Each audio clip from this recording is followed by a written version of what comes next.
Okay. Okay, I'll show now. We don't work. Well, let me go check your YouTube channel to get the link. Hold on, there. Mm.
Okay, Mama, sorry, I'm just trying to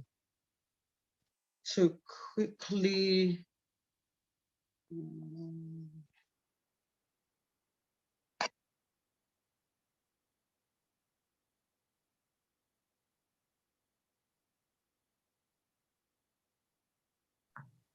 Why are you sideways? It's gonna change. I'm just doing something. Okay.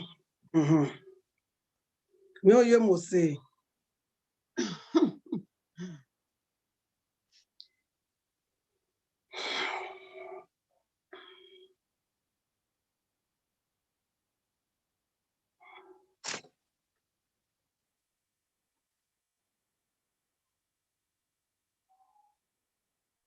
Wow, you look gorgeous. Thank you. 5 people. When I read this glass, I beg I say. You have to.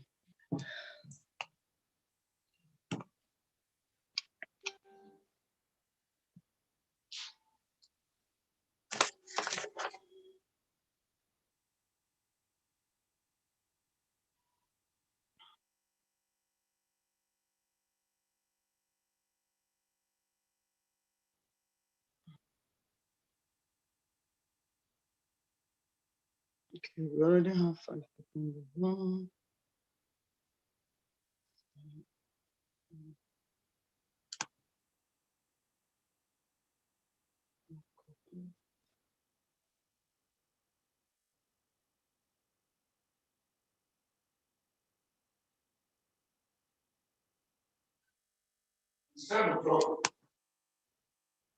They didn't log you in. Oh. I'm Okay, already. I'm gonna log in. Hello, Krista. Hello, sweetheart. How are you? I'm fine, sister. God bless you for all this hard work you are doing. I don't know how you do it, though. Oh, thank you, sister. Thank you so I much. don't know how you do it. It's okay. See my well at my way not there. It's easy. It's not a big deal like that. Wesley, thanks. Thank you so Yeah, much. it's okay. Yeah, do I have to be making reference to myself or just talk generally? Open. Okay. Yeah, you can talk generally, but when there are cases where you have to talk about yourself, so that people can relate to what you're saying. Okay. Use yourself as an example. We want the conversation to be relatable, so that when people look back at themselves, they see you. Or when they look back at the example you're giving, they can see themselves in your shoes. So I'm admitting everybody in. Please let everybody just. Okay. Your background there is not very clear. Okay, I'm waiting for us to start the program so that I will start. Your background is not. I will start the streaming. I will start the streaming on YouTube. It's okay. Are you ready? I am ready and admitting everybody in now. So In the next 2 minutes, we should commence with the program, and Yeah. you should. You have to intro. Do you have a write up of the introduction? A brief write up with you there. No, it's just about our event. Okay. So you just introduce the events like No, I'll discovering. introduce you. I'll introduce you. You just talk briefly about the introduction, the event, Me. about Edo Association, Edo Women. Yeah. Okay, because I'm going to be operating two computers here, I might not be able to focus and do that. That's why I'm expecting you uh, to do the introduction. Okay. Understand? Because I have two computers here. I'm the Yeah. engineer today. Okay. No problem. No problem. So what you will do, just introduce the program, the purpose of the program, Edo Oh, Women in Canada. So we are hosting this event titled Discovery. people are Your in. People are in. So. Good morning, everyone. Good morning, good afternoon, good evening, wherever you are tuning in around the world. Thank you so much for joining us this morning. I know it's pretty early in the East Coast, and we don't take this time for granted. We appreciate you tuning in and spending this an hour, 30 minutes with us, where we're going to be talking about purpose and what purpose means to you and even to me. I am so excited to be hosting this event alongside with my amazing sister, Nekme Obatogie. And today is going to be an awesome day because we have two great speakers who are going to be sharing, talking about themselves and talking about the struggles and how they were able to find purpose. Because purpose without living without purpose, it's like you just living life without knowing who you are and what you've been created, to do on earth. So these amazing, outstanding, beautiful speakers of us, of ours, are going to be throwing light, sharing so many amazing things from their own personal life experience and how they actually see purpose and why women should discover their purpose. You're not just on earth to just live life because you're a woman. You are a woman with so much, so much in you. But without discovering that purpose, it's like you're just walking through life and not knowing why you're here on earth. So this morning, I have two amazing speakers. Mrs. Bosse Ogbefu Oviasu. She is, I don't know about you. Nekman, what do you think about the speakers of ours? These two amazing women. They are powerful, they are professionals, and moreover, they are resilient in their activities. And they discover their purpose and they follow that purpose and stick with it. That is what I keep telling people, do not imitate others. Be unique, because all of us, we are created in our own space. We are unique in all our activities. God made us to be unique in our own world. So do not imitate, emulate others because they are doing this. I have to jump into it. So our two speakers today, oh my God, Mrs. Engineer Bothe from the United States, you are welcome to the floor. Thank you for having me. Before you go ahead, I would just do just try to do a little bit, talk about her bio so you can understand why we are excited, why we feel honored to have a woman of, what's the best word to qualify this woman? What is the best word do you think we should use to qualify a woman of this magnitude. Engineer Mrs. Bosse Obiaku was born in Benin City, Nigeria on April 4th and attended Agbado Primary School and the prestigious St. Maria Goretti Girls Grammar School, both in Benin City. She proceeded to the Bender State University, now known as the Ekpoma, now known as Ambusali University. Wow. She studied engineering and have a bachelor degree in electronics and electronic engineering.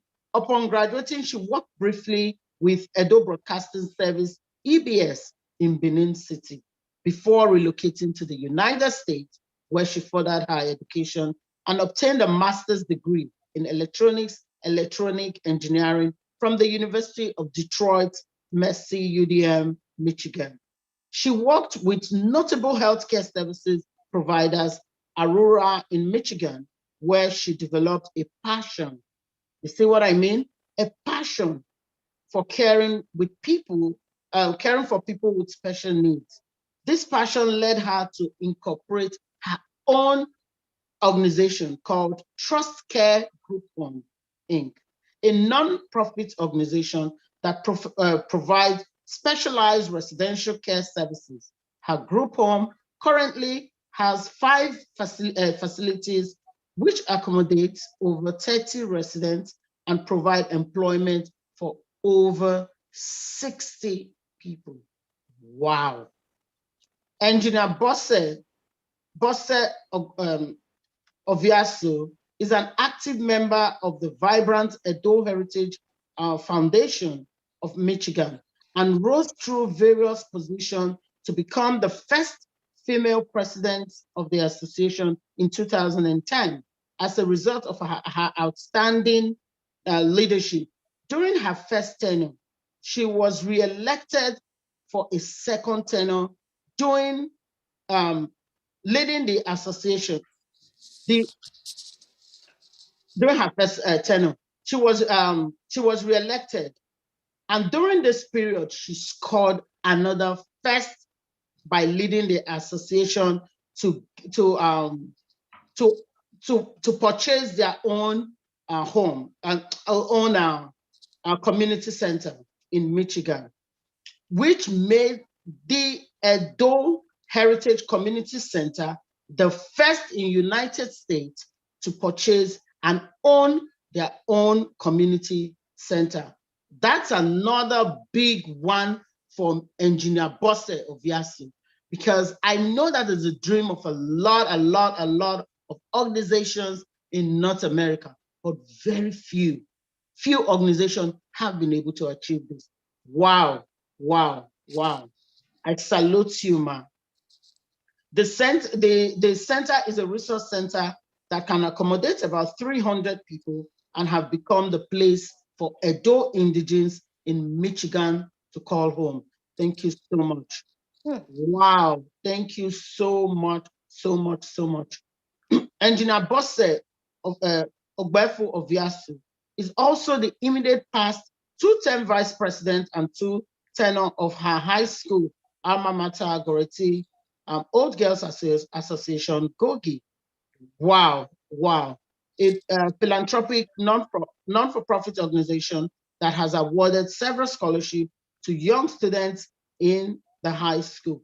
Bosse is currently the vice chairperson of the fundraising committee of GOGI, where they're doing fundraising to raise committee constructing a 10-classroom building in the school.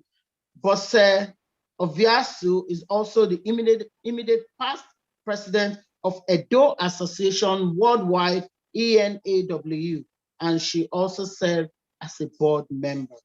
Bosse is focused, go-getter, who is always willing, and she dedicates her time, energy, and resources to serving her community without expecting any reward.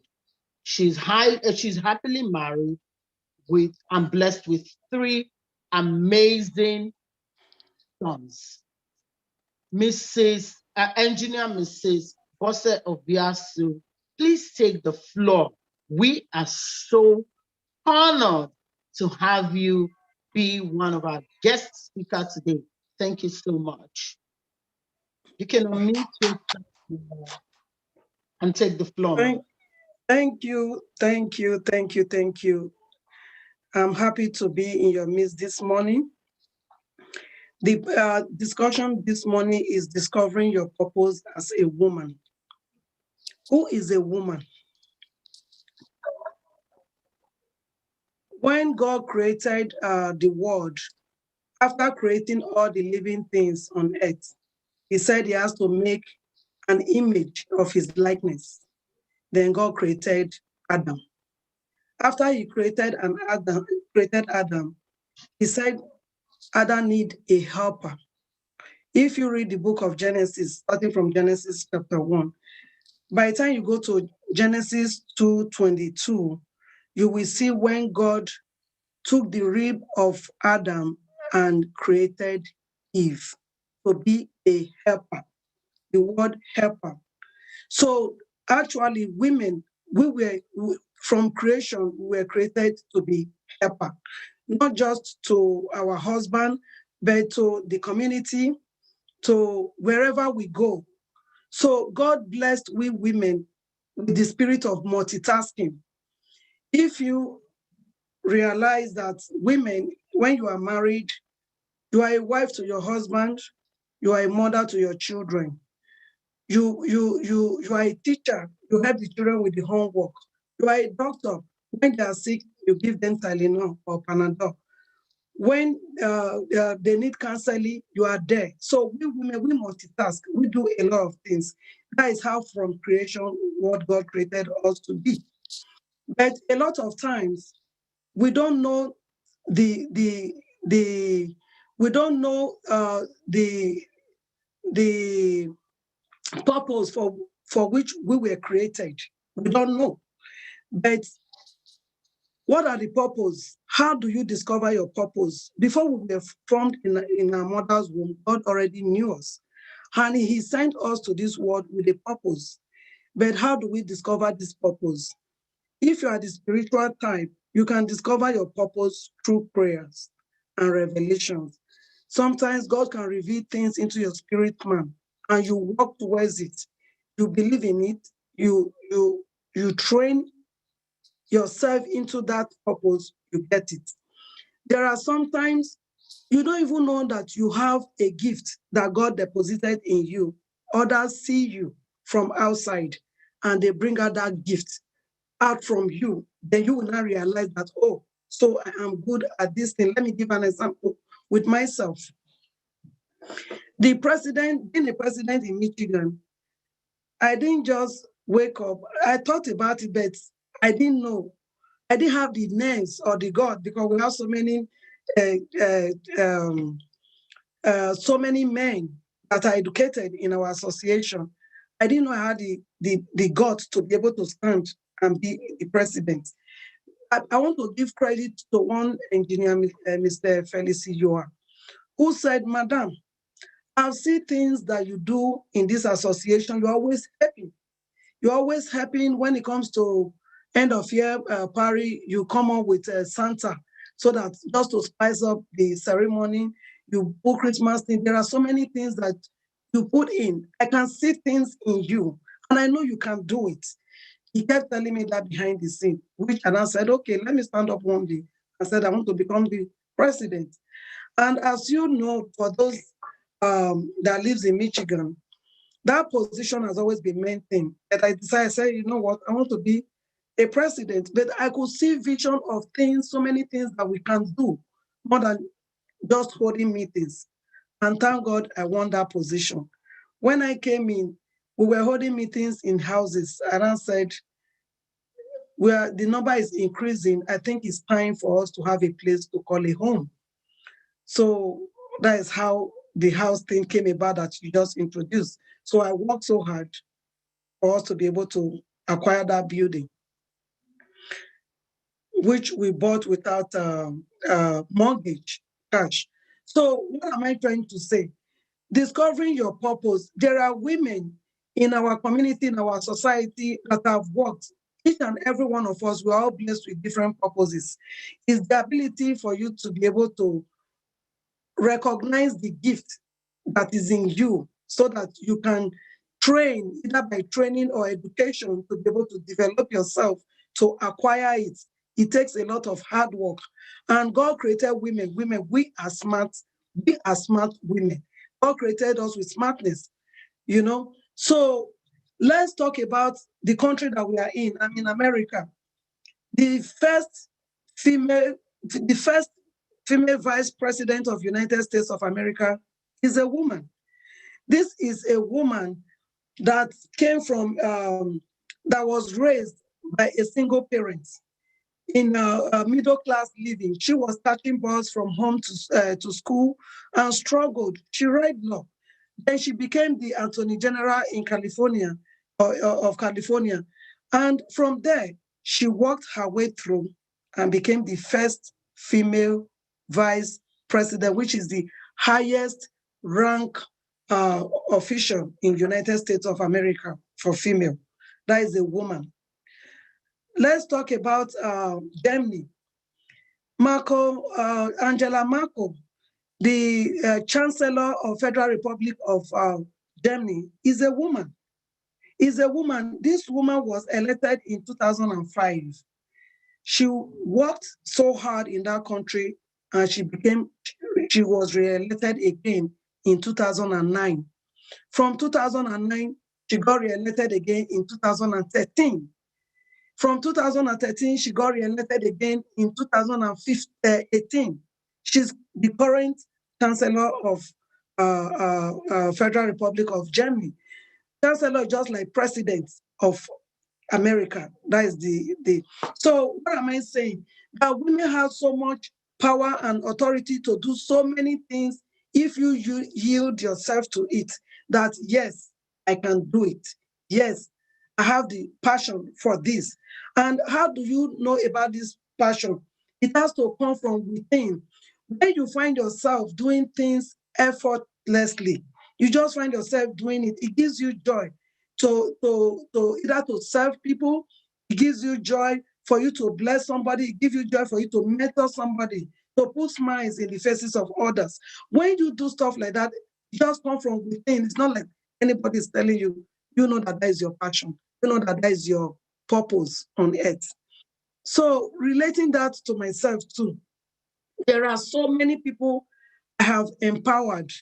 I discovered myself that I enjoy either counseling somebody or just working on one-to-one with women or men, empowering them, letting them know that yes, you can do it. Yes, you can do it with ways of encouragement, counseling, resources, so many things. There are so many all over that I have worked with, that I've empowered. And I think I have one of them on the line. I can see Yvette Arnold on the line, which I'm still empowering. So there was a young lady that worked in her company. When she came, her husband said she's new in America. She applied for her and joined the company. She was working as a direct care worker. So I asked her and I said, "Are you a graduate?" She said, "Yes, mommy. I graduated as a nurse." She actually worked as a nurse in Nigeria. And I said, "There's more you can do in America. Why don't you take the fresher class and go take the board exam for you to become an RON in America?" So she was looking at me like, "Oh, I just came. I don't even know what that is all about." I continue to encourage her. I told her that you are in my case. I am going to make sure that you go take that board exam and practice as a nurse, which she did today. She has a bachelor's degree. She's working on her master's as an RON today. So when you have a passion of giving back to the community, that is what you have to do. And also, going back to Edo State, where I am from, Nigeria. I'm a Nigerian from Edo State. We have this woman, an amiable, polished, refined woman, Dr. Ngozi Okonjo-Iweala. Dr. Ngozi Okojo-Iweala is a Nigerian economist. She's an international development expert who served a two-term Minister of Finance in Nigeria.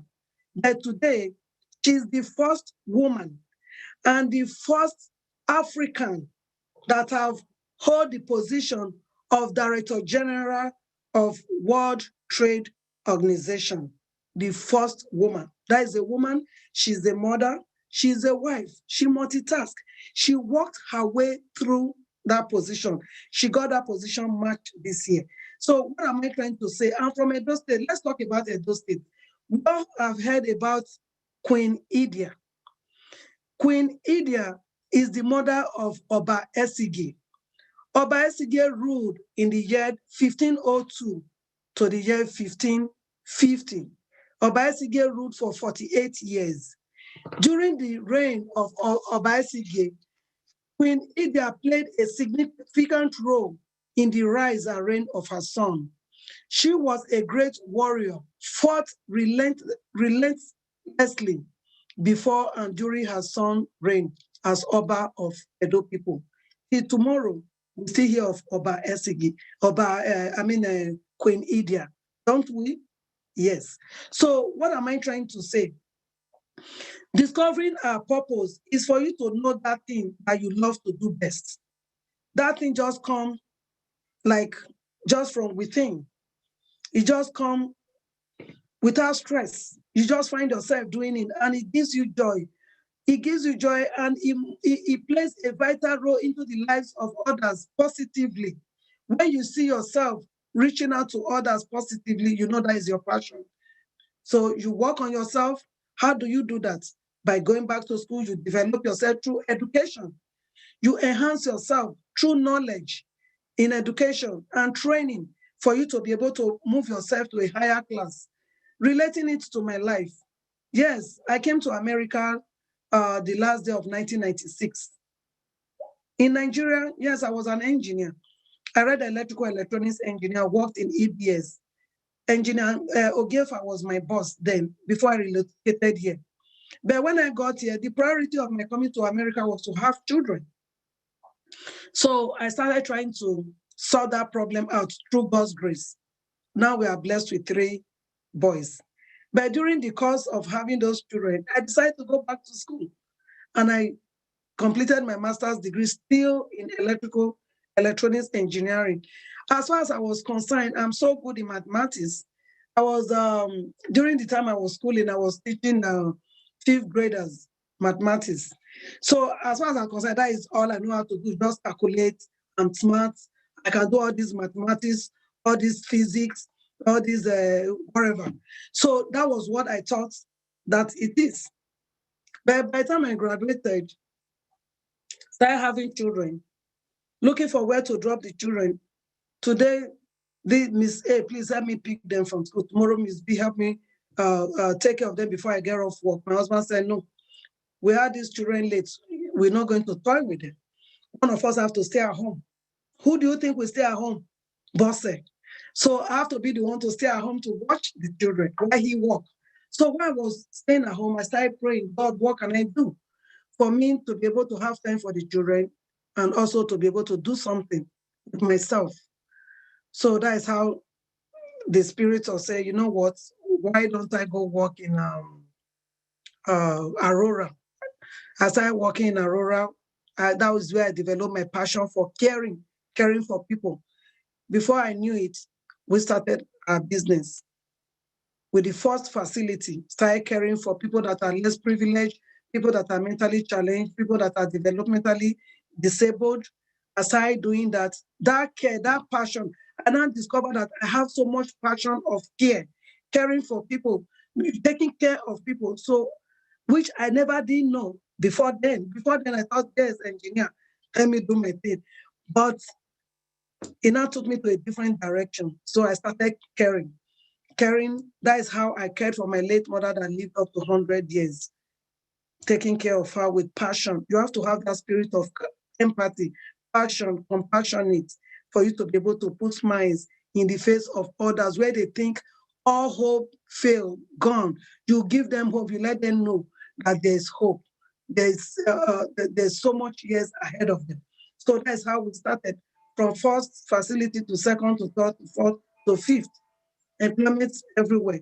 So you see how I discovered my own purpose from what I was doing. Then doing that, at the same time, I was serving the community, not just doing Edo Heritage as president. I'm an usher in my church, because in anything that we do, God first. So I am a prayer warrior. Every evening, trust this woman is praying before God. I'm a prayer warrior. In church, I'm a temple cleaner. I clean the house of God, because when you clean the house of God, God will clean the problem that is in your way. He will remove the virus. He will remove things away from you, because you are also doing things for him. So I do that. I usher. So like I said, women, we multitask. We do so many things at the same time. So I was doing that from Edo Heritage. Then we now went to the national level, Edo National Association worldwide, where I served as a member of the board of advisory. From there, I became a vice president of the worldwide ENAW. So what am I trying to say? I want to encourage everyone listening to me today that as a woman, you have to find that thing in you that interests you, that you love to do. And when you discover it, trust me, the sky is your limit. It takes a lot of hard work. You have to have self-esteem.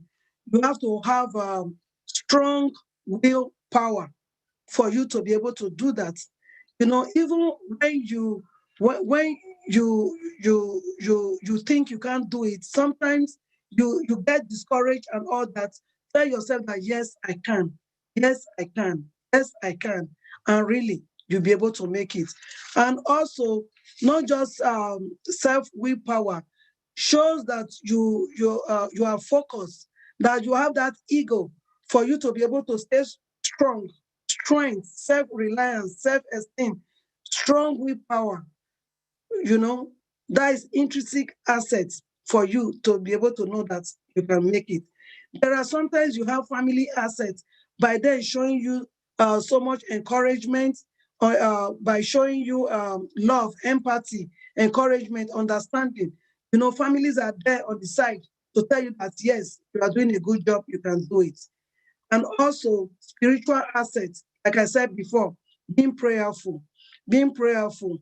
The Bible says, seek ye first his kingdom and his righteousness. Every other thing that you desire on earth, he will give it to you. When you turn everything to God, trust me, God is going to bless you. God is going to make a way. God is going to put things in your spirit man for you to do. Ministration comes into your spirit man and tell you that do this, do that, and you find yourself doing things even without thinking about it, and it brings a positive result. So I'm encouraging everyone, encouraging the youth, that the sky is your limit. You are able to do it. If me that came from Nigeria, I wasn't born here in America, could rise from nothing, we started from nothing to where we are right now. And trust me, you'll be able to do it. If you don't mind, if you can give like 2 minutes to one of those that have mentored to speak for like 1 minute, I will appreciate that she's on the line. Absolutely, yes. Yeah. Who? Miss Arnold, she's an American. Oh, Can you okay. unmute yourself, please? Uh, Unmute yourself.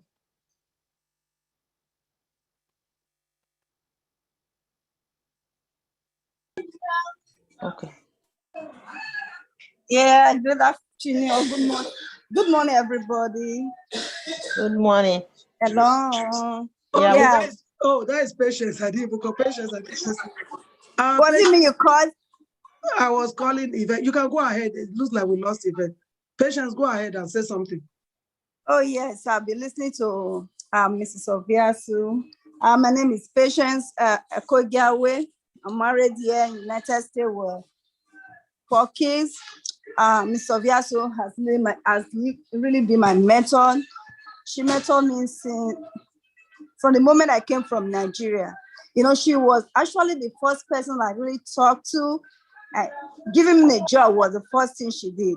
I didn't even write application when I started with her. Somebody gave me her number. Well, my husband that gave me her number, and I went there straight like, oh, mommy, I need a job. And instantly she gave me. And then she kept asking me, then what were you doing in Nigeria before you came?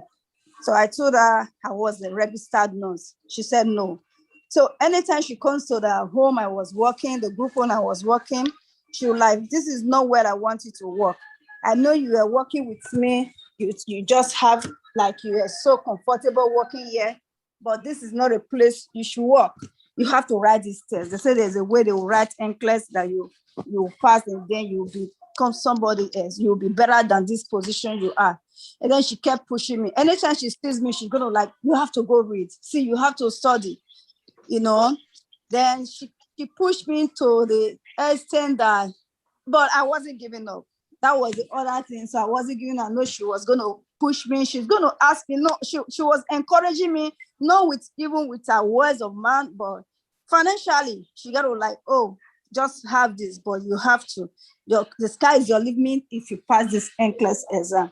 So finally, I passed the test. Then I now have an issue with my transcript. She has to. There was a day I told her, like, she said, what are you doing? I was working with her. She knew I worked with her. She knew I was on schedule. But she come like, what are you doing in my home? You see, you're not working. You passed NCLEX already. I said, yes, I have issue with my transcript. Then instantly she called her brother. She called the brother, Mr. Charles Ogbefon. I don't know what happened. That was the only respect I think I could give to that his brother. I knew she was the one that motivated his brother to go to Abuja for my sake. The person I never knew before. Just because she wanted me to work in US, she sent the brother to go to Abuja for me. And then finally I saw the brother just coming right now. I'm in the nursing office in Abuja. I was like, really? And then the next day, the brother came to US and said, oh, it's not working. Then Mr. Viasu said, Patience, I have to talk to you. You need to go to Nigeria. You have to get this done. At that time, I was really frustrated. I thought there's no way I would have done this because that was the highest length I could take. Then I now finally went to Nigeria. I got the transcript fees and I started working. So presently, I am a registered nurse, had a bachelor, and I'm doing my master's in nursing. You know, she has pushed me to wherever stage I am today. You know, Thank you. I appreciate her in everything she is doing for me. Thank you, everybody. Thank you. Ms. Yvette. Yes, good morning. 2 minutes. Yes, thank you. Yes, good morning, ladies. Good morning. My name is Yvette Arnold, and I'm born and raised here in the U.S. I met Madam Bosi maybe about 20 years ago. And when I tell you I met her 20 years ago, it has been a great experience. She is a great woman. She has empowered me. She has put so much into my life, so much time, so much financial assistance. She encourages me. She's the type of woman that she wants to see you shine. She wants to see you excel. She don't accept no. You can never come to her and say, no, I can't do this. She will tell you, yes, you can do it, regardless of what the situation is. You can do it. She is the type of person that believes in people. She makes a difference in people's lives. In her facilities, they are beautiful. They are well decorated.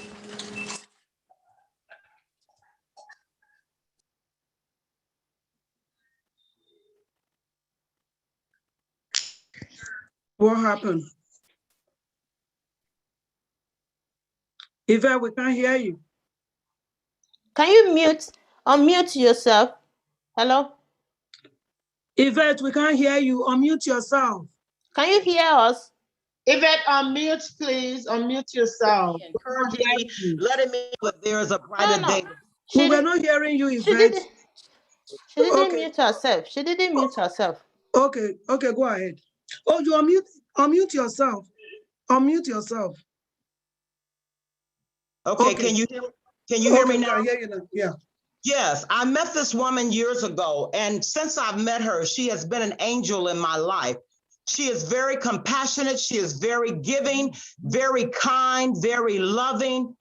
She has resources, motivation, encouragement. She's a shepherd. She's a leader of the people. She brings sunshine into people's lives. She never accepts no. She never allows you to give up. She's always there with that push to say, you can make it, you can do it. You can go ahead to the next level. She is great. She is wonderful. I don't know what I can do to say to the people, but she is a woman of great respect, a woman of integrity. She cares about everybody. It's not about Black. It's not about white. It's not about green. It's about everybody. She is a lady of the people. She has drive, motivation, encouragement. And I mean, this is not just today. This is not just yesterday. This is every day. This is who this woman is. She is the shepherd of the people. I believe in her because she has believed in me. She have encouraged me on so many levels of my life. There was a time months ago that I wanted to give up. I don't know. I said, God must have gave this woman something about me. She came to my house to find me. Like, where are you? What are you doing? Get up. You need to make a change. I am going to make you my project. And I guarantee you, since this woman has come back into my life and told me that you are my project, I have begun to stand. I have regained some confidence within myself and know that there are brighter days ahead of me, all because of her integrity, because of the light that she shines on me and others. And I thank God for her, and I pray for her, and I pray that God continues to bless her. Thank you. Amen. Amen. She is the sunshine lady. She is definitely the sunshine lady. And Amen. she brings life to every situation. Thank you. Life, she brings that encouragement. And I thank God for you, madam. Thank you. Thank you. Thank you too for appreciating her. Yes, ma'am. Yes, ma'am. Thank you all. Thank you.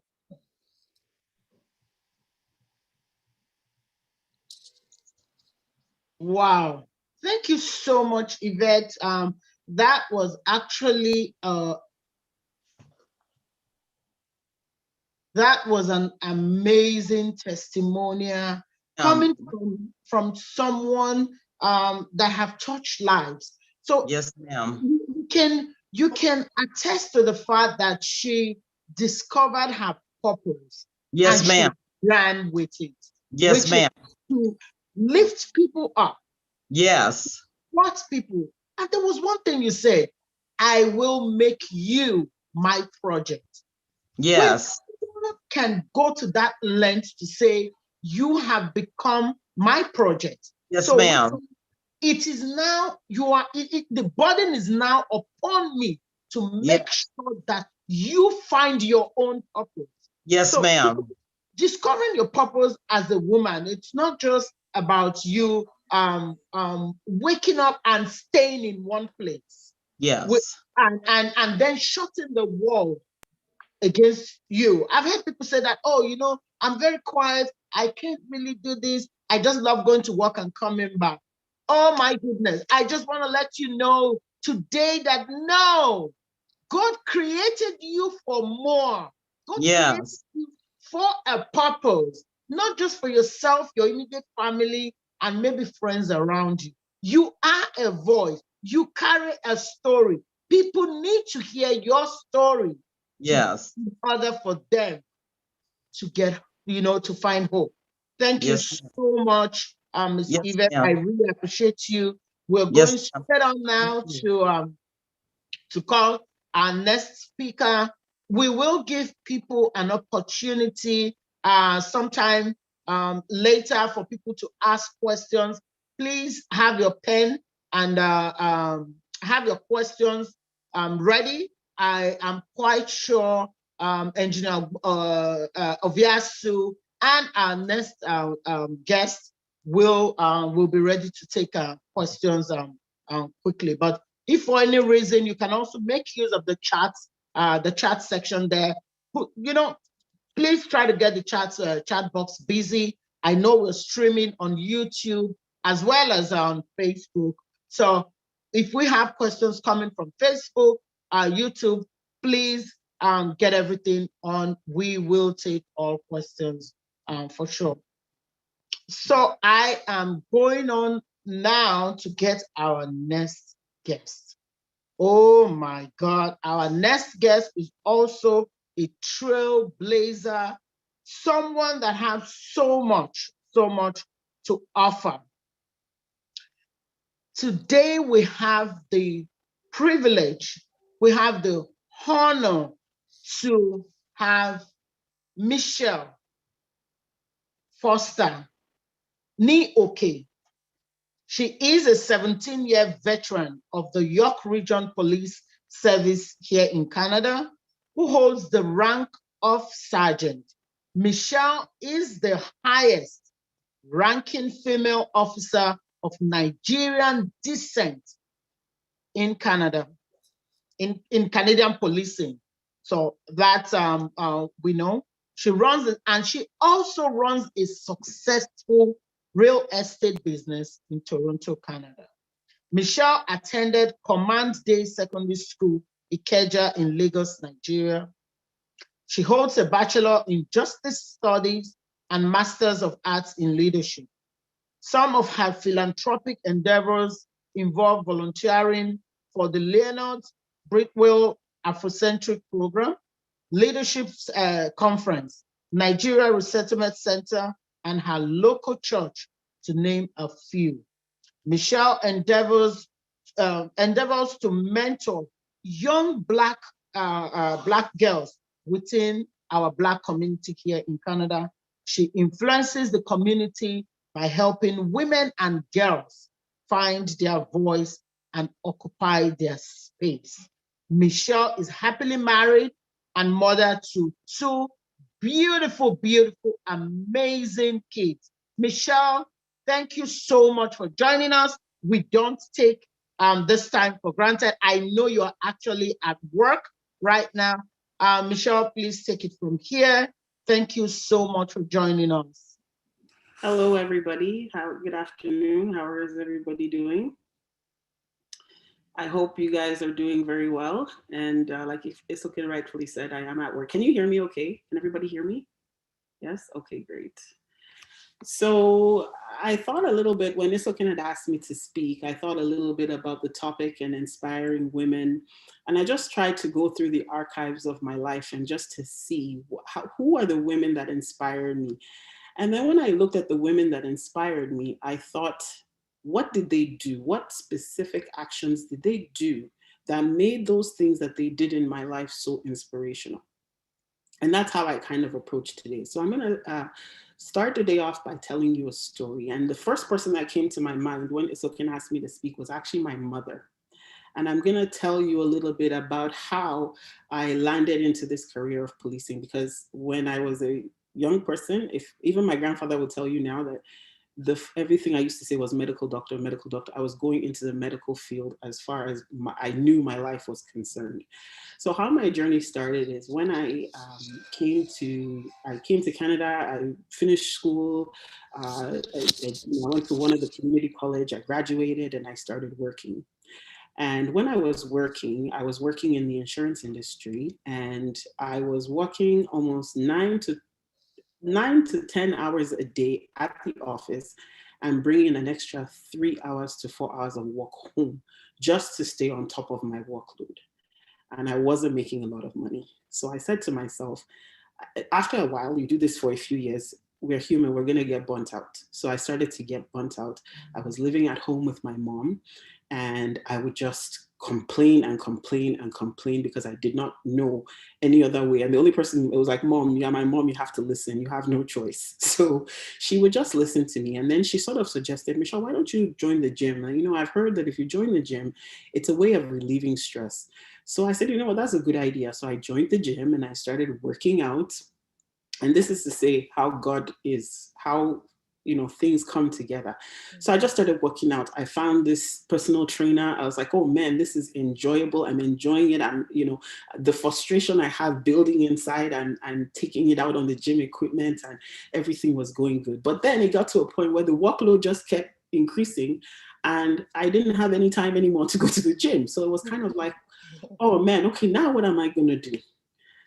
So it actually took a tragedy for this to actually come together. My dad, living in Nigeria, got robbed at gunpoint, and all his Canadian documents and everything got stolen.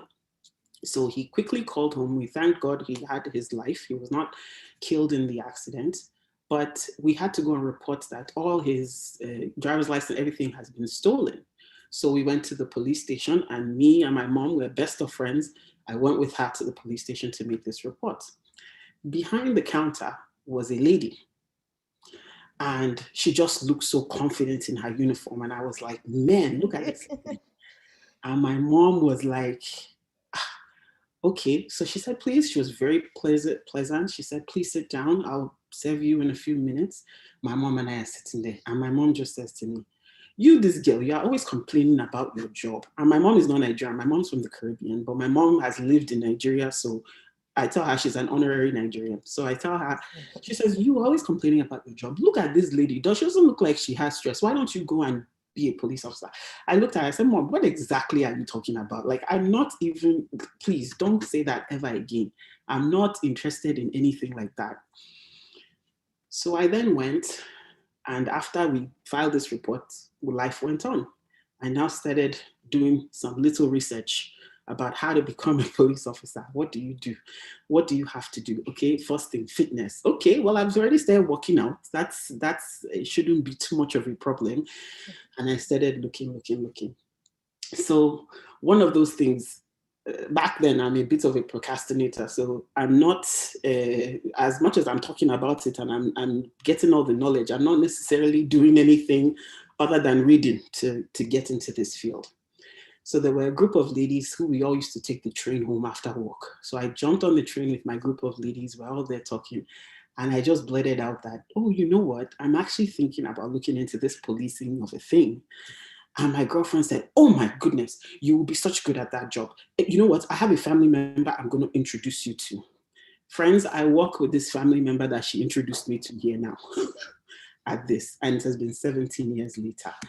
So the reason why I told you that story is because, one, as women, our roles, we are wives, we are mothers. If you don't have your own child, you have somebody in your life who you influence, whether that be a friend, whether that be a family member. There's somebody in your life who you impact. And my reason for telling you this story are the words that we speak have a lasting impact on the people we speak them to. And because my mom said, go and become a police officer, I was like, I immediately dismissed it. It was like it came, it was like tennis. The ball came, I batted it back. And I said, no. But look at how those words of those encouragement, I don't know if it was God speaking to her in her ear and telling her what Michelle was going to do as an adult. But she started with the gym. I took that advice. She came with policing. I said, we're not doing that. And those words have dictated the last 17 years of my life. So I'm intentional. I'm encouraging you as women of influence and purpose to be intentional about what you do. If I tell you the day I told my mom, I applied and they accepted me, my mom cried. My mom finished a box of Kleenex. It was a mixture of, many children don't listen to their parents. I'm happy you listen to me, but oh my goodness, the danger, the danger, the danger, the danger. And I said to my mom, Mom, if you look at this thing, so I laid it out. I said, Mom, you told me work out. Look at how working out has now prepared me to propel me in this direction, right? I said, if God told you to tell me this and it's all working out, well, I just simply have to trust that God's got my back. And ever since then, I've lived that way. My mom taught me to be very, very close. You start with everything, you think about it, and then you pray about it, and then you move forward based on what you know. So that has always been the foundation. From kids growing up in Nigeria, we're going to church together. It has never, my mom, anything I want to pray about, I'll first tell, there's a few people I have in my life that I'll tell, and they help me with that. But that's just the formula that I use. And I truly believe that the words that we say, the words that we say to our friends, the words that we say to our kids, definitely impact. So as women of purpose and finding your role, I really do think we have to be intentional about what we say to our kids, about how we encourage them, about how we lead blessings into their lives. Because even with my is the time when I was the only Black female at the whole station. Can you still hear me? It's telling me my internet is unstable. Okay. So I was the only Black female at the station. So think about it, 500 people or more in one place, and you're the only Black female there. So, sometimes I'll be like, man, I can't make a mistake, because if I make a mistake, they're going to know that it's me, because it's only me. But you just have to trust that think about it, if God put you in a space, there's a reason why God put you in that space. And you have to trust and know that you're going to succeed no matter what. You can't do it on your own, but you're going to succeed because of that trust and because of that relationship that you have. So I'm here to encourage you today to, and I'll tell you, yes, my education, I went back to school after I got this job. When I went back to school, in fact, the last paper I wrote after I just had my daughter. My husband was holding my daughter, and I'm there typing my last paper, because I was just like, you know what? If I have a rule, if it is going to happen and I'm going to do it well, I'm going to excel at it. There's no guessing if I'm going to excel. I might have that little, oh my goodness, what's going on? But I just pray to get that fear away, and I just go. I trust and I go. They say when you've done all you can, you stand, right? So I just stand. And so that's what I just want to encourage you to do, because there's a place in your life. There's something in your life that either you're doing or you're meant to be doing. And you're meant to be doing, you're convicted that you're meant to be doing it, but you're not operating in the I'm standing, as in I'm going, I'm putting one, because how do we learn to walk? We learn to walk by putting one foot in front of the other. So I said, you know what, I'm going to get my education. I started doing it one course at a time. My children were toddlers at the time. Was it difficult? Yes. But I also included my husband in the deal. I said, listen, this paper is a joint effort, because when I do my work, yes, I'm doing the work, but I might need you to read something to see how it sounds, whatever. So I always included him in the things that we were doing. And I'll tell you, in this job, it's sort of a balance, because I work days, I work nights. So it has to be a balancing act in terms of the things that I'm doing and the things with my family. So if there's a word of encouragement that I can give you today, it is to be intentional about what you do. The second half of what I want to share with you is to be intentional about what you feed into your spirit. So Isokin is a very good friend of mine. I've known Isokin probably longer than I've had. No, I was in this job when I met you, right, Isokin? I believe so. So, but it was very early on. And Isokin and I have been on this journey of self-improvement, and we've taken Speak for Good together, we've taken Jumpstart together, and we're just taking things of what do you feed your soul? Because what you feed your soul is what you're going to spit out, right? If you listen to rubbish is going to come out. If you listen to positive, impactful things, those are the things that you're going to speak out. So one of the things that I try to do is if I'm talking to somebody, I try to make it always positive. If I'm going to talk to you and I have something negative to say, it's not that I won't say it, but I'll say it from a place of love, from a place of concern, because if I'm going to bring the problem, then I should have a suggestion on the solution, right? Because bringing the solution to you, even though you might not really listen to me or process it at that time, just like me with my mom, I went back and sort of processed what she had said. So your friends are going to go back, and this has been, it's okay, have said things to me, I've gone back, oh yeah, okay, you know what, this is what she really meant when she said it, and I process it and take the time to sort of get the next step, or see what she was trying to say. Or if you're not sure, ask that person to help you, or be that help to that person. Like I came in at the tail end of the last speaker, but I remember her saying that, says, you are my responsibility. Take responsibility for someone, a sister, a friend. I called you guys all friends. I don't know all of you, but as far as I'm concerned, you're my friends. So if there's something that I can do to help or to encourage you in any way, then it's my responsibility to do that, because that's what I expect of myself. And of course, lastly, that's what God expects of me. So I just wanted to encourage you in that way. The other thing is, the reason why it's so important that we live in our purpose is because you when you were sent down here, you were sent down here with a purpose. There was something you're supposed to be doing. And you don't want to be like, okay, I left, like think about your legacy. What is your legacy gonna be when, things happen? When further down the road, when you're gone, what is the legacy that you're gonna leave behind? Think about it. Think of the people in history. If Martin Luther King did not walk in his purpose, would we be celebrating Martin Luther King now? No, we would not. Look at Michelle Obama. Look at Obama himself. It doesn't even have to be that grand. There are many, many heroes that are doing simple things, to impact their community. It's the impact on your community, because a little impact that you do may help. You might not be the person that's supposed to be in the spotlight, but that little impact that you do is going to lift the person who's supposed to be in the spotlight and help them make it easier to get. So I just wanted to encourage you in that way. I also wanted to, because as women, we have many dimensions. We have, like I said, we're mothers, we're wives, we're friends to someone.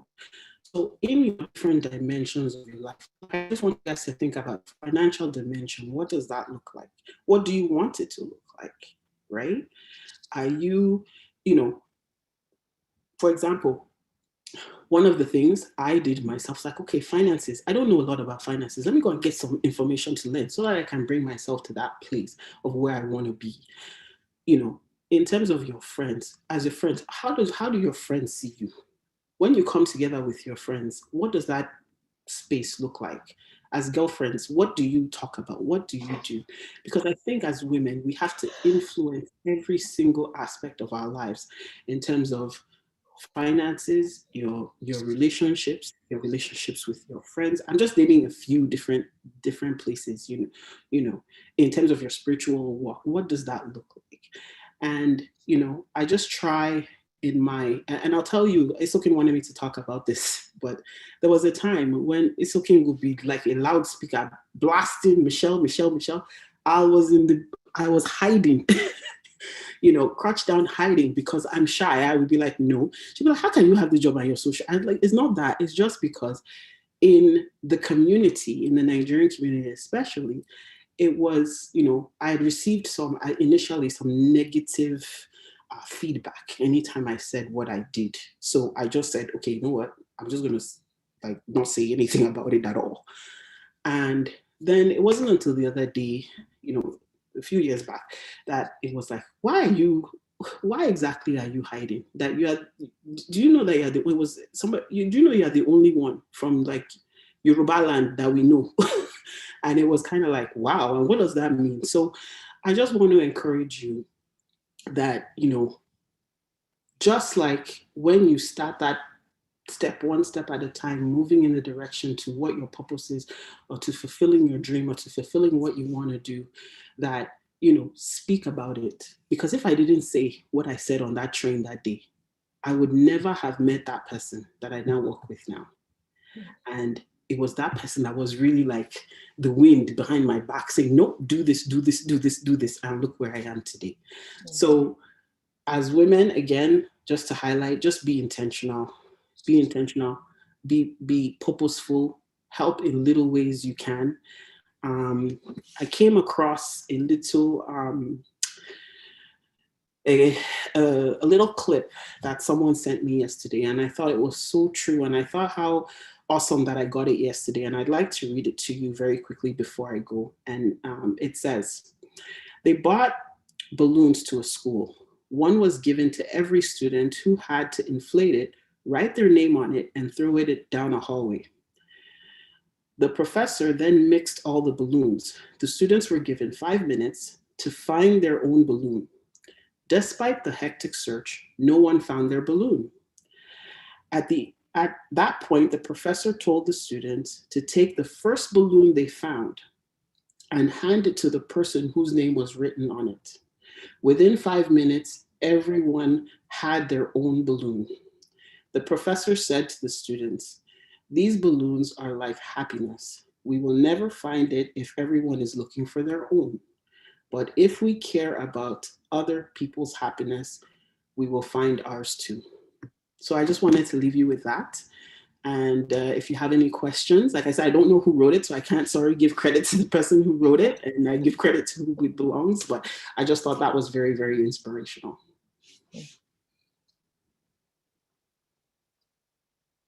Yeah. Thank you. Thank you.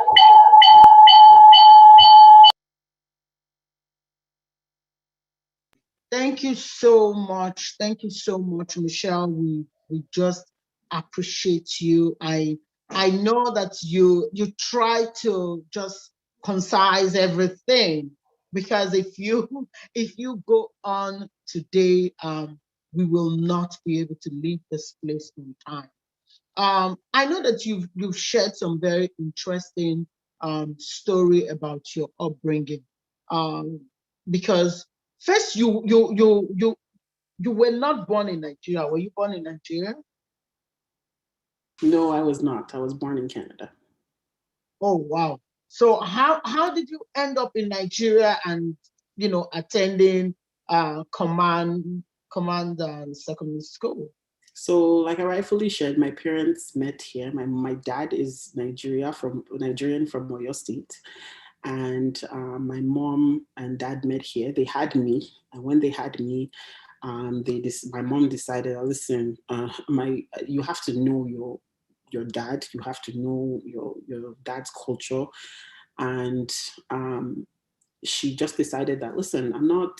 You guys, we're moving. We're all going. So we moved to Nigeria, and I lived in Nigeria. I went to primary school in Nigeria. I went to secondary school in Nigeria, and then after that, my family decided that we were moving back, and so that's how I ended up in Nigeria. And my mom, being who she is, was like, she told my grandmother, don't speak English to them, speak Yoruba to them.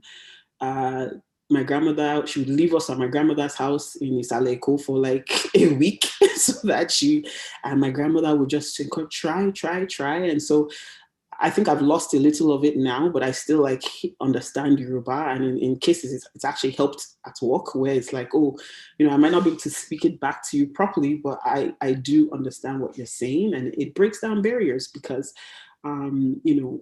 it's not like Canada is not like the UK where there's Nigerians everywhere.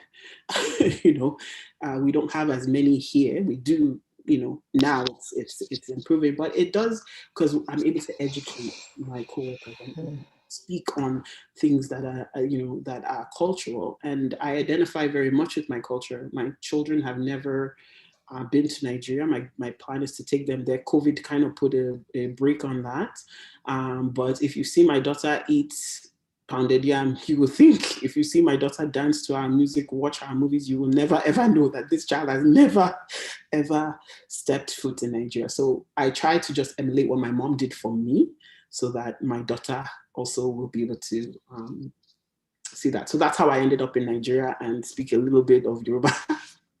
Okay, Officer Michelle, I'll Yes? come in here to ask you one brief question. Sure. You said you can speak Yoruba. Please, can you just at least one sentence for us? Okay, let me see here. Carol. That's good money. A car is good money. How are you? Okay. So so I do understand a little bit. When my dad is here now, so I'm rapping with my dad, like, okay, what is this? How do I say this? So I try to pick it up as well. And the other thing that I did to sort of keep up with the languages, I started watching Yoruba movies that were speaking Yoruba because they're subtitled. So if I didn't understand, I could just go down to the subtitle and understand what was being said. So that's another way that I'm even teaching my daughter to be like, and I speak to them a little bit, like if I say Joko, did they, they understand what I'm saying. Awesome. You are such an inspiration. We are proud of you. And I have one question. During your journey of becoming police officer, who were your mentors? I know you mentioned your mother. Yeah. Who are other people around you that mentored you, that supported you through the journey? So my siblings were my brother especially was a very big support. And my dad was a very, very big, so my parents were like full blown behind me, 1000%. My friend, like I rightfully said, I have a few key people that were, either praying for me or behind me in that regard. My friend was there for the technical aspect of it and just helping me understand what I was getting myself into. But definitely it was just friends. And like I said, I met Isokin probably a year after I started. So that's to tell you. So then we became, till today, we're still good friends. And I still have even those ladies on the train, we are still good friends. So they were there rooting for me as well. So it was definitely a community effort to help me to get to where I am. For sure. Thank you. Thank you. It's okay, go I on. have another question for you. Before you leave, I know I have a few questions for Engineer Oviasu as well, but since you're still on, I'm just going to go straight on to you. As a woman of purpose, that live a purposeful life, you're very intentional, you're very conscious about impacting lives and impacting many around you. How difficult is it for you as a wife? Because I understand your profession, it can be very challenging. You're married to a man, your husband is not on the same profession, profession line with you, and you are a police officer. And as police officer, all you guys know how to do is dish out instructions. You most times don't know how to, take orders because you're used to giving orders as part of your profession. How then do you manage to keep your home tight despite where you are with your profession? Okay, so to answer that, I think it's a two-part question. The person I married is very understanding, and I got married after I got this profession, so they met me like this, so to speak.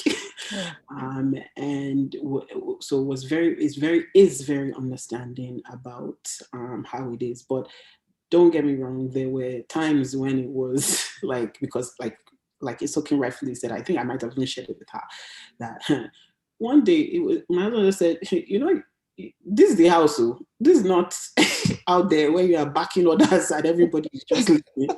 So it was kind of like, after he said it was kind of like, oh yeah, those values that my mom instilled. Like I said, I just have to look at my mom. My mom moved to a completely different land, did not know who. My mom would tell the only person she had was God.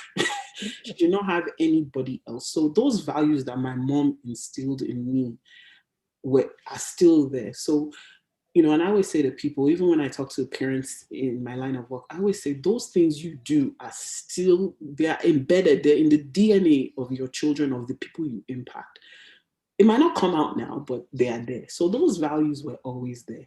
And with my husband, we've always said, okay, you know what? We're going to talk about it.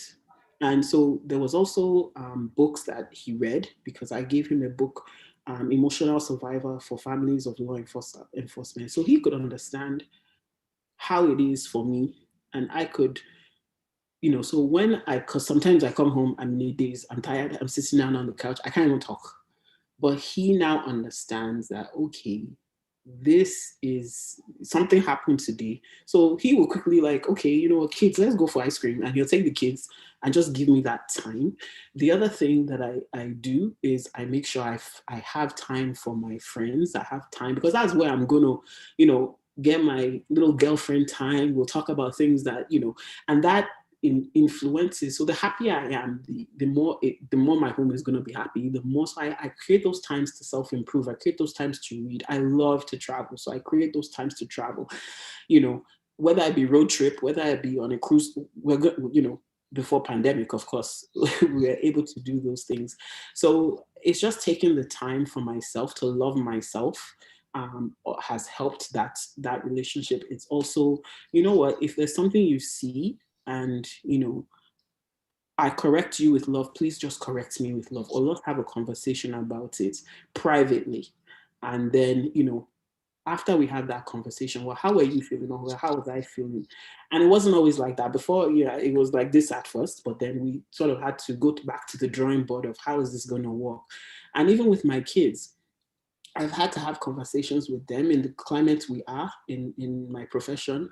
They've had fears. My daughter, my parents watch CNN. My daughter sees it. She, has a conversation with me. So I've had to be intentional about speaking and about encouraging open dialogue. And one of the ways also we've done that is on Sundays, if I'm working a day shift, we'll do lunch. If I'm working a night shift, so if I'm working a night shift, we'll do lunch. If I'm working a day shift, we'll do dinner.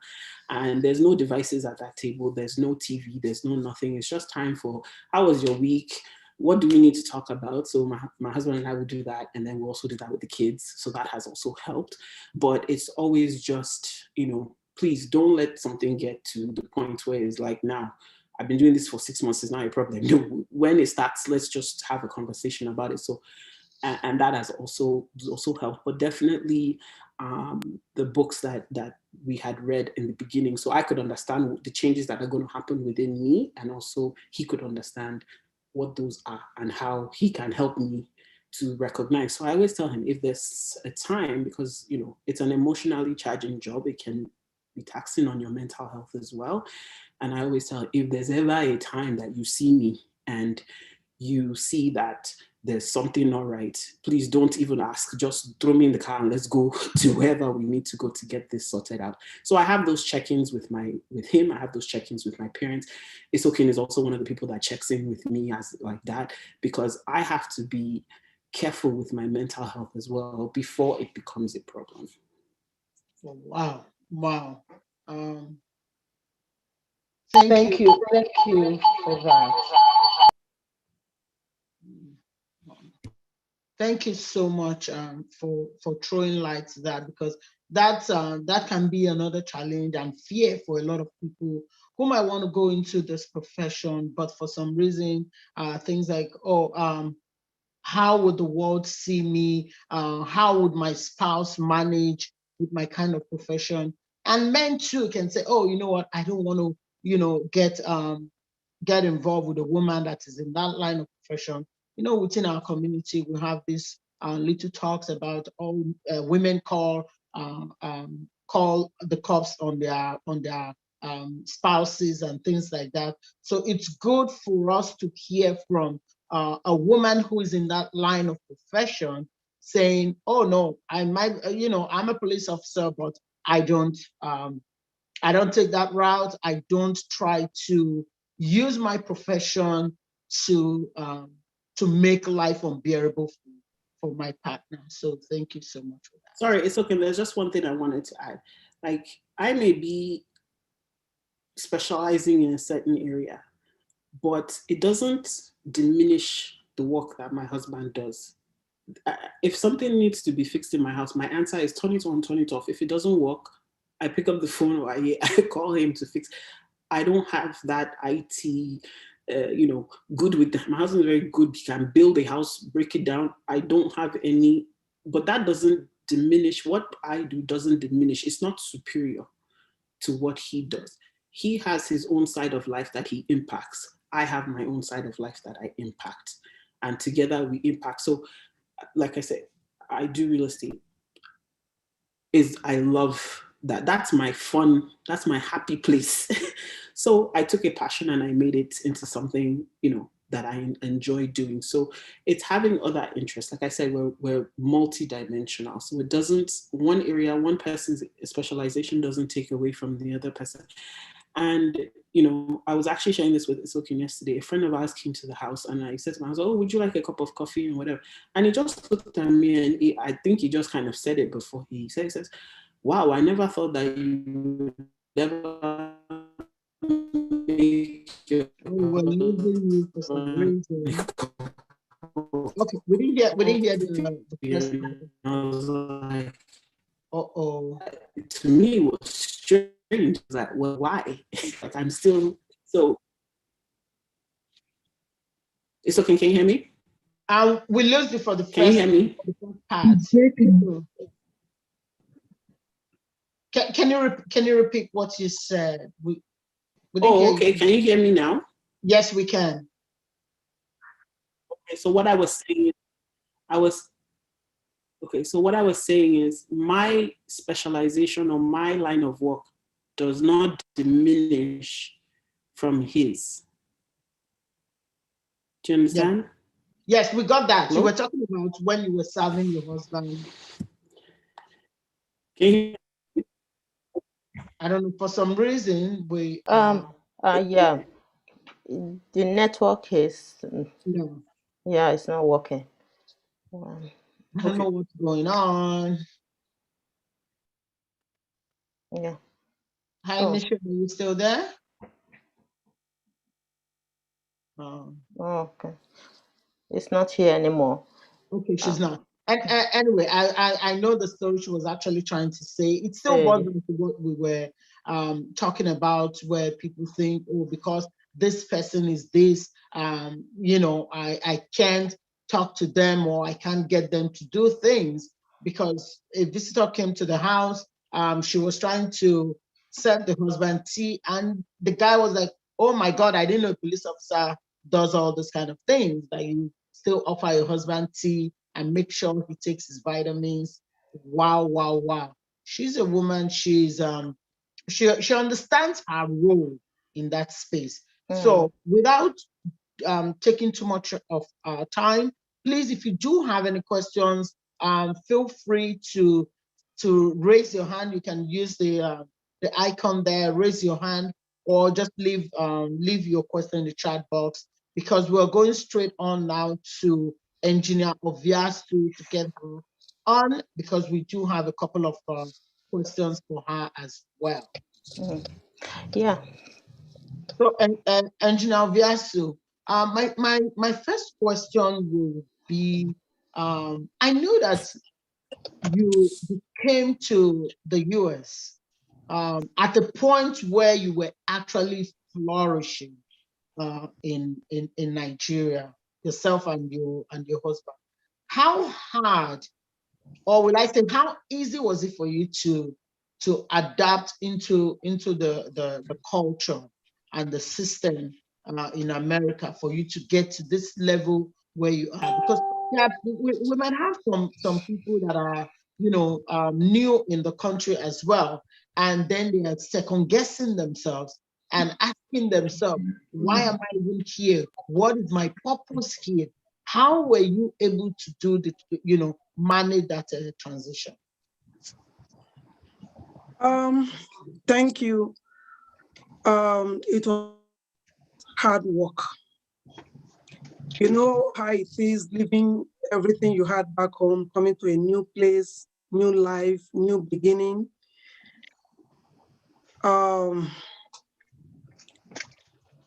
We had to start from the scratch, from the beginning, whereby I was basically doing like 3 jobs at the same time.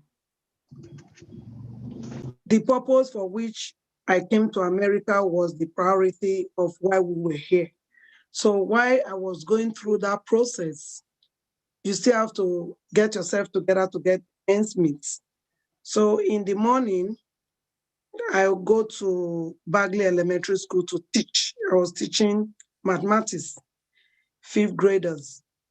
From school, close at 3:45, I'll go to where my husband dropped the two. Then I had two boys where the daycare where they go to. I'll pick them up from school. From daycare, go home, change them, change their clothes, their diapers, everything, pack them. Because I was doing my master's at the same time. My school starts at 5 p.m. to about 10 p.m. I'll drop them again in another babysitter, go to school. By the time I finish school, pick them. My husband is on his way. We were like exchanging bath, I was working midnight shift at Aurora. So it was really difficult. It was hard, but I stayed focused. I was determined that that period was just a test of time. And I know that eventually we're going to come out of it to get to where we are today. So for that question, it was continuous hard work. Hard work. I never gave up and I stayed focused. Praying. Thank you. Thank you so much Thank you so much for that question, for answering that. Because when we talk of purpose, sometimes a lot of people come here and they lose focus, and for some reason they are away from what should be the center of their existence as people. How Another question would be, as a woman who have always been the first in almost everything, just reading a little bit about your bio, you were the first female president of your club in Michigan. There, you became the first vice president of ENAW. No, I was not the vice president. I was the second female vice president Okay, of great. ENA. Yeah. Of ENA, great. So how has it been working with men? We understand our culture as Africans. How easy or how hard can I say it has been for you working with men in that capacity? Um, Surprisingly, I got a lot of support from them because I had things that I brought to the table for them. When you have an agenda that you are bringing to the table for them to see that this is a way forward, this is what we can do to move the organization or the association forward. A lot of them saw light in what I was saying, but some of them felt that how possible could this be? So they didn't have a choice than to just say, okay, let's support her and let's see how we're going to do this. So to be honest, it was not difficult for me at all because I got a lot of support. Like I said, in Edo Heritage in Michigan, when I delivered my manifesto to run for that presidency as the president, I told them that we'll be holding meetings from home to home, from individual family houses every month, that it is time for us to have a place to call a home. I threw that out. By the time the journey started, they didn't have no choice than to just support me and encourages me for somebody to come up with that kind of idea. And thank God that we all work together and today we have a place to call a home. So the same thing, even the national level, when you speak, you have an agenda, you have positive ideas that can move an organization forward and you bring it to the table. The worst, you vote on it.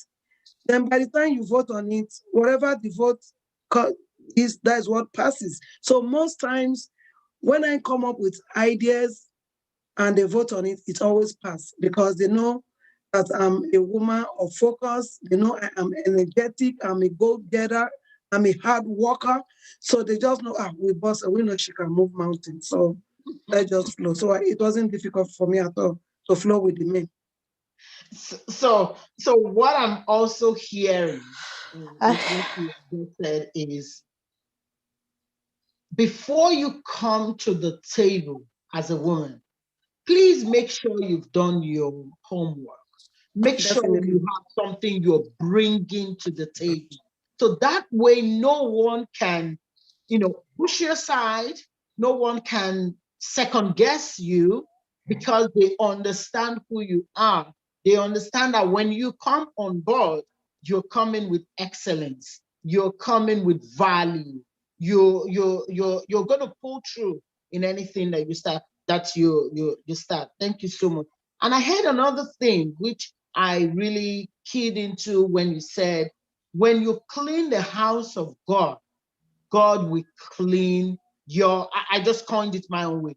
God will clean your mess. That was powerful. And I think that is a take home for me, that in everything we do, we must always align with our maker who has the ultimate agenda. Because before we were formed in our mother's womb, he knew us. He knew what we're here for. So wherever you find yourself in that journey of trying to discover your purpose, make sure you are always connecting to the source, because the source is your maker, and he alone will be able to direct you to find that purpose, so that you don't live life, without leaving a mark of impact, where people will remember you for time to come, that once upon a time, an amazing woman called, Bosse, Michelle Neckman, once walked the earth. Thank you Yeah. so much. I have one quick question. It's okay. For Engineer Bosse. My question is about specifically for new immigrant women migrating to the West. You as an example of that. So, what strategies do you think they should adopt in order to integrate successfully into the mainstream society? For the new immigrants, it depends on where they're coming from. If they are Nigerians, they should try to connect themselves with their group, with their association. If you are Benin, join an Edo association. If you are Igbo, join Igbo. If you are from Mexico, join the Mexico. You have to connect yourself with your people from home, so that from there you'll be able to find your food, and from there you'll be able to find your purpose or the things you are supposed to do. And also, like we said, God is the ultimate. The Bible says he will order our footsteps in the way he wants us to go in life. He will direct our path. So for new immigrants that are coming in, I will advise you that you get connected with your home people, so that from there you'll be able to find your food. Okay. And another quick question I want to ask you: how important is it to have a mentor? How important is it? Because we have two awesome sisters that gave a testimonial of your impact on them as their mentor, because you became a mentor. You took them from nothing to become who the amazing women that how important is that? It is very important to have a mentor, because when you have a mentor, is like a map quest, a guide. A mentor will guide you, will direct you in the path that you are going. Sometimes people, probably based on how they know, they just like stop somewhere. But when you have a mentor in your life, you're able to teach you what you can do to move forward. So it's very important. It will be able to encourage you, empower you, direct you, help you, give you resources that you can use to be able to move forward. So definitely it is very, very important for you to have a mentor in your life when you need one. Especially for new immigrants migrating Yes. to the West, for instance, you need a mentor, especially those who are well grounded in the system, those who came before you. You need a mentor in order to grow and also speed up your process of integration. Sure. Because without integration, you can never be successful in the West, especially a country like this. So you need to have a mentor, work with people who have been in the system. Because some people will come to this country, they will say, "Oh, I don't want trouble. I don't want to associate myself with the Nigerian community. I just want to hide myself." At the same time, you need these people in order for you to grow, in order for you to be successful, in order for you to access resources in the system. You need the people. You need to communicate, network with them. That is one thing I keep advising people, especially when I was working in the shelter. I always advise my Nigerian women coming to this country that the only way you can understand the resources, where you can access, because there are a country like Canada, we have a lot of resources here that will support you through your process of integration, assimilation as well. We cannot deny that you have to assimilate the system as well. So you need to network with your community, people in the community who came before you. Okay, Yeah. that is a key point. And moreover, In order for you to be also, integration is very important. I will keep saying that in any new country, you might be your host country, you need to integrate. Integration. So education is one other tool that you can use that will speed up your integration process, because without integration it will be very difficult for you to even access the employment in any country. You cannot even access some resources without education. So given your background, whatever background, educational background you had in your country before you came to Canada or in the United States, make sure that get education. Even high school is something. I came to this country, I will use myself as a little bit of example. I came to this country because when I was back home, I was not a privileged child in the family. I wanted to get education. Anyway, those who are following me, I have been saying this over and over again. I was not a privileged child. But when I came to this country, I started from somewhere. Somewhere, could you believe that? I started from high school. I went back to high school and I spent 9 years in the school system here in Canada. Some people are looking at me today, say, oh, Nekbe, you just came when? How many years? You are doing everything. But when I came, I was not desperate to make quick money. I went to school to upgrade myself. But today, because of my education, I can access many things all over the whole world, not just only in Canada. I can pick up the phone today and call anybody, no matter where you are in the world.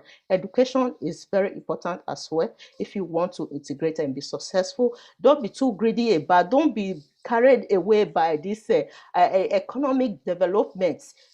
Think about what you will do that will Long impact term. you long-term impact in your future. Even your children, having education will also impact your children. You understand? Because yeah, so for me, it works perfectly for me coming to this country, starting from nowhere, nothing, from nothing to where I am today. So I'm encouraging everybody to follow suit if you come to this country. I know that not everybody really wants to go back to school, but do something that will speed up your process of integration, because without integration it will be very difficult for you to access many resources in the system. So yeah. Thank you. Yeah, Thank you thank you. so That's much. what I was going to say, just to add to what Neknes said. There are some people that are introverts. She's talking about integration, which is a very good idea, but there are some people, they don't want to mix with people, just like she said, they just want to stay low profile, they don't want to talk their problems out or even go back to school. That is where the mentorship comes in. Like I said earlier on, when you see some people and you see the way they are, you can walk up to them and begin to talk to them. You talk them out of that either low self-esteem or whatever. You talk them out and you begin to mentor them. You begin to give them ideas that this is what you can do. This for you to integrate into the system. You just can go back to school. You can advise them, show them ways they can go about getting admissions into school and stuff like that. So I want to encourage what she said. She spoke very well, but not everybody wants to integrate. But that's where mentorship comes into play. When you discover people like that, you just walk up to them when you have that spirit of mentoring and start working with them.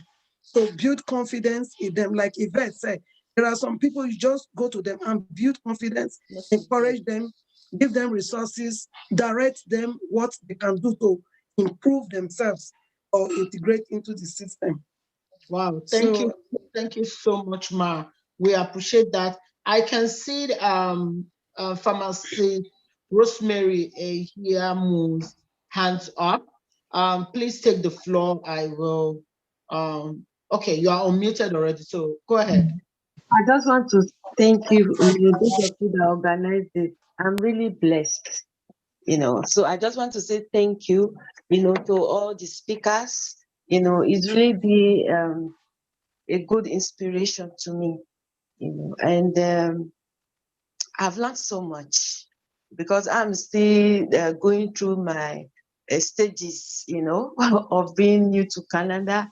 And I also know what I've gone through and also my contribution to the community so far, and I'm still learning. So I really learned so much, There's just one question I will want to ask. For example, as a new immigrant, you are trying to flow with your fellow Nigerians. And they just keep putting you off, this mentality from home, I better pass my neighbor. They also exhibit it here. They want to feel like, oh, you are just coming. Who are you? Who are you? What do you know? And they try to put you off. How? Because I've experienced immigrants that keep saying, no, when I talk to this is what they have done, this is what they have done. How do you say, like, breakthrough to get to them? So because they become reserved, and even when you are not trying to offer help to them, they don't trust you anymore. They say, oh, Nigerians, they are just like this, but they are also Nigerians. We are all Nigerians. So what is the best approach, to help such people? That's my question. Rosemary, thank you for the question. What I will advise you, don't give up. Don't give up. Don't let anybody intimidate you, or don't let anybody talk you down. Raise your head up with your shoulder high. Tell yourself that you will be able to make it, either with them or without them. I want to give an example with myself. During the time of struggling in US here, when we also came, just like what you are saying, at a time, we started a business, what do you call it, a home health agency. And for you to get the license, you have to go through what is called accreditation. Your company has to be accredited by JACO or by CHAP. And for you to be accredited, you have to have up to like 10 patients that you are seeing. Like, my background, I'm not a nurse, I'm an engineer, but I employed a nurse called a director of nursing to stand in for me. So I was going around trying to get those 10 patients so that we can be able to go through accreditation. So there's a family of us that we know very well. The husband is a doctor, the wife is a nurse, that I went there to approach them. And I said, please, they're Nigerians. I said, please look at the process of what we are trying to do. But even if we don't even get paid, I just need 10 patients. If you can just refer us some patients, just to get the number for us to be able to go through accreditation. The woman looked straight into my eyes and said, you. I said, no, I'm not giving you. No. And I said, really? Why? What did I do? She said, no. Do you know what I said to the woman? I looked straight into her, I shook my head. I said, I called her name. I said, before I was formed in my mother's womb, God knew me. And God has a purpose for me. I said it to the woman. I said, if this thing I'm trying to do is what God wants me to do, whether you turn me down, you don't turn me down, and God wants me to do this, I will still go through it. If you don't want to help me, God will raise somebody else to help me to get that thing done. I took my purse, I left the office. As I was coming, I called my husband, I was crying. And I said, I can't believe that this person that we know so well did this. But you know what? I was not discouraged. That gave me strength and energy for me to stay focused and continue to move on. That's what I'm trying to tell you, Rosemary. As I moved on, I started praying. There's nothing God cannot do if only you can let him do the work for you. So I started praying and I said, what are we going to do? One day we were sitting in the office. Somebody just knocked the door. A white lady walked in. Her name is Katie. She then said, are you people hiring? I said, yes. She said, I'm a nurse. I have worked as a DON in so and so. I can bring in patients. I know a lot of doctors. I do this, I do that. Me and my husband, we looked at ourselves like, really? What? Really? So this white lady just kept talking. She brought all her credentials. So we started, I was okay, fill out an application. I'm an engineer. My husband is an economist. He's an administrator. We don't know that aspect of the business. So we let this woman come in. How much do you want us to pay? She told us, we came to an agreement. She basically took that branch of the company from us and ran it, brought all the patients. She sat in during that accreditation, and we got accredited, and they gave us 3 years. We passed. God took the stress from us. There are sometimes a lot of things we try to want to do the job by ourselves, if only we can turn it to God. When God says, if we call a man and you are not ready, we raise stone. He will tell stone to rise up and do the work, and so that the purpose for you can be accomplished. Rosemary, whether Nigerian turn you down, they don't turn you down, the dream that you have in your spirit that you want to do, you will be surprised that even a non-Nigerian will be the one to help you. Hallelujah. You have to stay focused. You have to stay positive. You have to speak life into your situation. You have to speak positive into your situation. You have to put it into God's hand. The Bible says that He will bless the work of our hands. He said He's the one that gives wisdom. Ask from Him, He will direct your path. He will give you wisdom, understanding, knowledge. So you will be surprised. So many things that I do every day, I don't think about it. My job is to pray. His job is to do the work. Hallelujah. Just do your prayers and just walk on the face of the earth every day. And you see that everything will just be falling in place for you. You yourself, you'll not be able to understand how the whole thing is working out. Then the same people that did not help you, is not who came to abroad first that make it. You can come today and you supersede past whoever has been here for the past 10 years. I hope you. You are very right, ma. Thank you so much. God bless that you. was a great testimonial and inspiration. Thank you so much. I can see somebody else's hands. Yeah. So it's gonna be the last question before we end this program, because we are more than our time limit right now. So we have Latinia Otomagie. Please just quickly come on board and ask your question. Hi, everybody. Good morning. Good morning. I don't have a question, just a quick contribution. Well done. Awesome event. Great speakers. Just a couple of things that I just see. Actually, I do work on women and gender. I'm a women and gender consultant. And just a couple of key takeaways that have come up already today, which I feel we can turn into a ripple effect for other Edo women that come into Canada. One of which is the first speaker, that the engineer was just saying about how somebody saw her doing something in the association and encouraged her to go for the president's position, which is fantastic. And the policewoman said her mother also encouraged her. So I think for us as individuals, we also have to always be conscious of looking at people, especially young ladies, to see how we can push them, because some people don't know. So we have to encourage them to step out and be bold. Secondly, I think regarding the question of the question that just came up now for new immigrants, I think it's what they meet on ground. If us as a body or whatever association or organization is on ground to sort of help newcomers, it's what they meet on ground that sort of determines how far they go. If the body, let's say the Edo association, they're not receiving, they don't put proper structures in place that will enable newcomers to be able to tap into it and then spring from there, things will not happen for them. So that's just something I just wanted to share. So being organized to receive new immigrants properly, being able to direct them so that when they come, they don't just fall through the loops and get confused and, and at the end of the day, they don't move forward. Outside of that, I just want to appreciate you guys. You did a very, very good job coordinating this. Well done. Thanks. Thank you too. Thank you for that contribution. Thank you so much for that contribution. And like we all know, with every good thing, there's always an end. Today we have come to the end of the event. But before we leave, I just want Engineer Oviasu to quickly give us a takeaway. Give us a takeaway from this event. Something we can all go back to and begin to ponder on as we, try to discover our purpose as women. Thank you. Okay. My takeaway or the advice for everyone is to stay focused. Do not give up.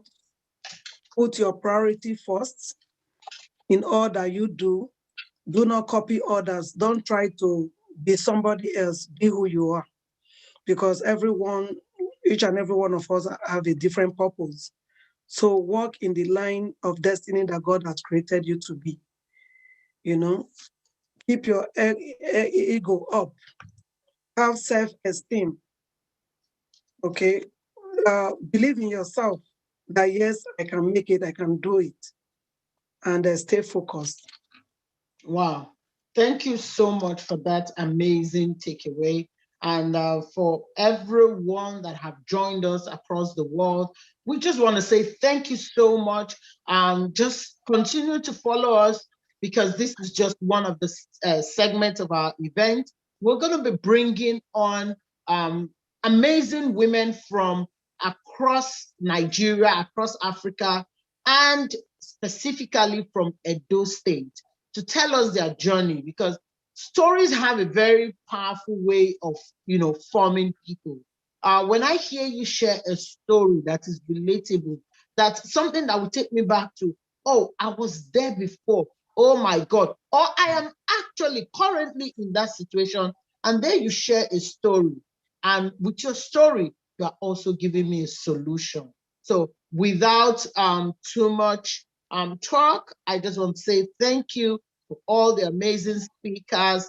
You did awesomely well. Sister Nekbe, do you have anything else to Yeah, add? I would like to thank the audience, those that joined the program, Engineer Bosse, Officer Michelle. Thank you guys so much for this program today. And my advice for everyone, like what I said before, God made us uniquely and we have purpose on earth. Do not copy anyone. Find your purpose. Like what Engineer Obviously just said, find your purpose on earth and you will excel in that purpose. Do not imitate, because this social media, is confusing a lot of women. Social media is confusing a lot of women. You saw a woman in front of the screen, speaking or discussing. You just want to be like her. And this is not your purpose on earth. So I will encourage everyone, find your purpose, do not copy anyone, and God will guide you through. Thank you all for today's program. So okay, thank you for leading this. Junior Bosse, OSC. Thank you all, and we'll see you guys next time. If we are organizing another event, we're going to announce it in advance, just like what we did with this one. So yeah, we'll call it a quick for today. Thank you all.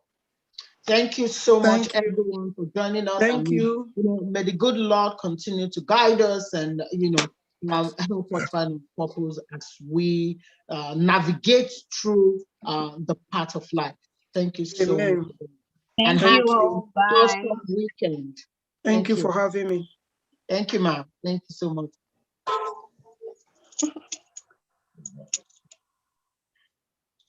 Hello?